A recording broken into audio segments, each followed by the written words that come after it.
Hello everybody, this is the third in a series of broadcasts to respond to the many questions we were asked during our webinar on Tuesday the 24th of March last week. That webinar in which I spoke with buyer's agent Rich Harvey from Property Buyer about the impacts of the virus crisis on real estate was the most watched webinar ever staged by Hotspotting. We had lots of questions coming in live from the record number of registrants that we had that day. We answered as many of them as we could live during the webinar, but we didn't get to all of them. So in this series of regular broadcasts, of which this is the third, I'm going to respond directly to many of the questions that we received during the virus crisis webinar. Now, before I deal with more of those questions, I want to make you aware that we have another webinar coming up later today. In fact, at lunchtime, I'll be speaking to Danny Buxton from the 000 Property Group about a specialist form of property investment that appeals to me as the ideal safe haven to consider amid turbulent times. You can register for that on the hotspotting.com.au website, and anyone who registers for the event will receive a recording of it, so it doesn't matter if you can't watch the event live.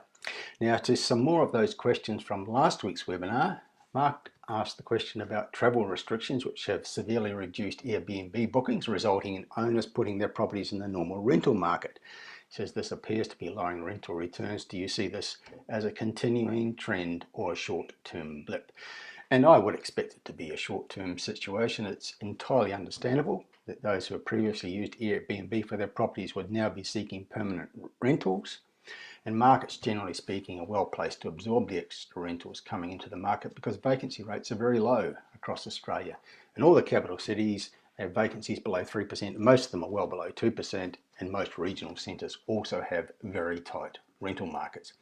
Another question, my husband is very nervous and wants me to sell the family home. What's your advice on selling now? And my response is, please don't do that. There's no need to panic to that degree. We're not going to see property values collapse, and anyone who struggles to pay the mortgage during this crisis period should be able to arrange a suspension of their regular payments with their lender. And in addition to that, the latest stimulus package announced by the Prime Minister yesterday, which is massive, will have the impact of insulating the economy and businesses and individuals from the worst impacts of the virus crisis. Another viewer asked whether government actions to restart the economy geographically located to the point where it will influence which suburbs will grow or not. And my response is no, I don't see any evidence of that. There are stimulus packages not just from the federal government, but also from each state and territory government, and also from some of the major city councils. So the stimulus to help economies recover will be quite widespread, I think. And the package announced yesterday by the federal government will be far-reaching, helping businesses everywhere to stay alive and keep people employed. And I think it'll make a huge difference, especially considered in conjunction with the stimulus measures announced previously.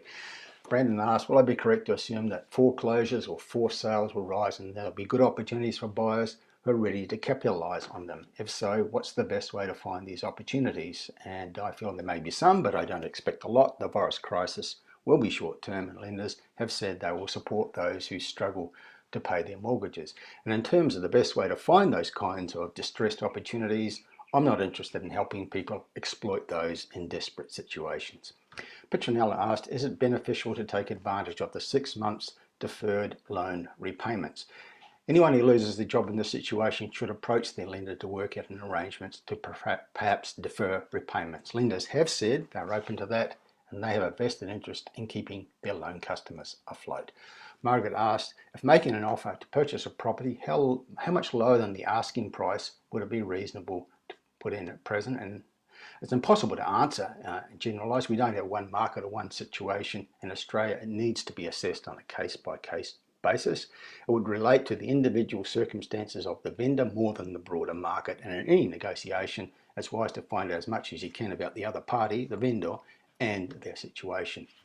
Brandon asked, will there be any material impact on council approval processes? And in a sensible world, I would say council will be speeding up their approvals to generate economic activity and jobs and hiring more staff to facilitate that process.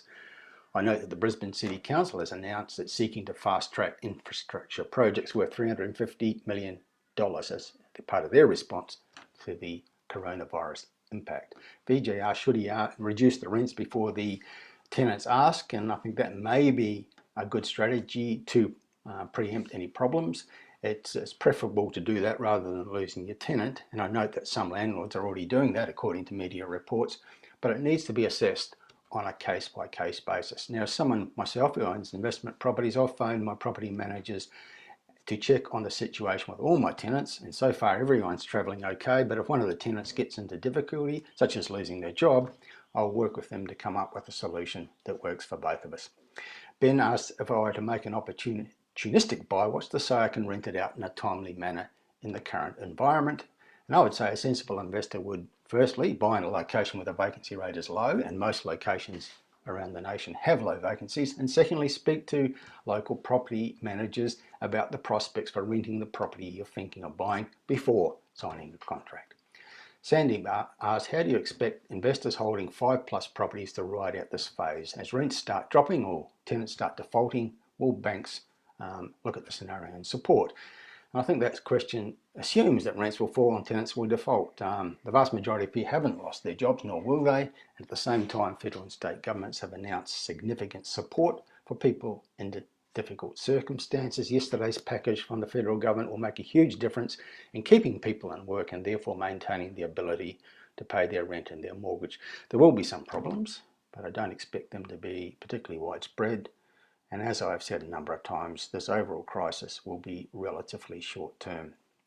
Now, as always, I want to end on a positive note. We're all drowning in negativity at the moment, with media having a field day with negative sensationalism, as if the basic situation wasn't sensational enough. It doesn't need to be embellished by journalists or by the usual lineup of ego-driven attention seekers who are exploiting the situation for cheap publicity, like Bill Evans from Westpac, who needs to be in the media every day, it seems, and is the most chronically negative human being in Australia, and I urge you to ignore his unreasonably negative forecast. Or people like Shane Oliver from AMP Capital, who is also in the media every day but has the worst track record in the nation for making predictions about Australian real estate. So getting away from all that, let's hear from someone with a more positive outlook. La Trobe Financial has announced that it expects a strong and sharp rebound in the housing market, as well as for employment conditions and the wider economy over the coming months. Senior Vice President of La Trobe Financial, Chris Andrews, says he is confident of the ability of the Australian economy to bounce back once the immediate threat of the virus has passed, and he made particular note of the immense resilience previously seen in the Australian property market. And I agree with him. The track record of residential real estate in staying solid in times of economic crisis is substantial, and includes the share market meltdown in the late 1980s and the global financial crisis in 2008. 2009, when some forecasters claimed property values would fall 40% or more in Australia, they actually rose 13.6% on average, according to the official data from the ABS, and a further 6% in 2010. La Trobe predicts that once we get through the worst of the virus crisis, we will experience a sharp rebound. And yesterday's package, announced by the federal government and supported by the federal opposition, makes that all the more likely. Okay, that's it for now. If you have any comments or questions, you can contact me, Terry Ryder, on ryder@hotspotting.com.au. And don't forget today's further webinar at lunchtime, when I'm talking to Danny Buxton from 000 about a specialist form of real estate investment, which is, I think, the ideal safe haven in these difficult and turbulent times. Bye for now.